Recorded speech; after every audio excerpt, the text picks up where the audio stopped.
heimspeki fornaldar er gríðarlega svona fyrirferða mikill hluti af menningu fornaldar og hefur haft alveg gríðarlega áhrif á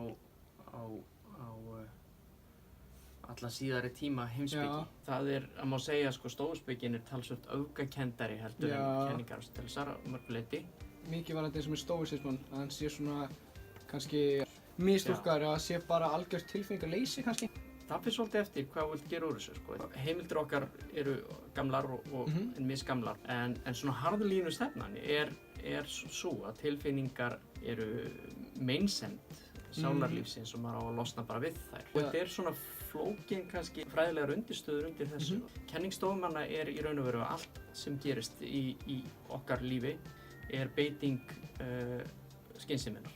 Kennsetningin maður á að lifa í samræmi við náttúruna. Það er bara þýðing á physis, eðli, í grískunni.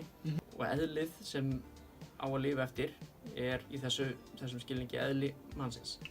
Maður á að lifa í samræmi við sitt eigið eðli. Maður fæðist með svona nokkurn veginn óskrifað blað sko og síðan er reynslan sem fyllir út í þetta og svo berast okkur sem sagt skynreyndir sem þeir kalla fantasíæ. Sumar berast okkur sem sannrænar. Já. Það er að segja þær gera tilkall til þess að við játum að þær séu sannar eða ekki. Ég sé að það birtist mér svona skynreind, það er bók á borðinu. Já. Ég get ákveðið að fallast á hana eða ekki. Ef ég fellst á hana, þá hef ég myndað mér þá skoðun að það sé bók á borðinu. Þannig ef ég fellst ekki á hana ég er að sjá eitthvað rangt eða eitthvað svona, þá er ég að vísa henni burt í raun og veru. En síðan eru sumar skynreindir sem berast okkur sem kvatrænur. Ég geti séð ekki bók heldur kannski köku á borðinu. Og séð hana ekki bara sem köku sem er á borðinu, heldur sem köku sem ég ætti að reyna að fá mér eða eitthvað.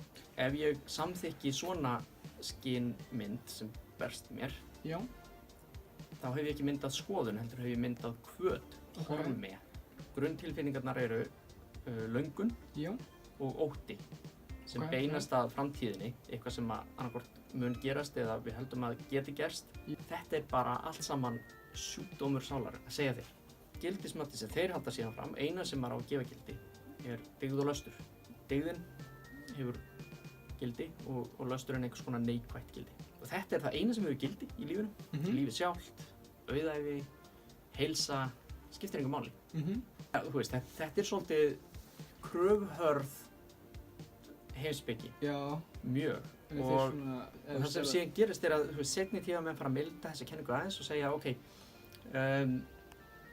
allt annað en dyggð og löstur hefur kannski ekkert gildi í sjálfu sér. Ytri gæði eru kannski einhvers verið til þess að geta haft þessa dyggð. En það eina sem skiptir á endanum máli er þessi dyggð. Og þetta er ansi kröfuhörð heimspeki, satt að segja.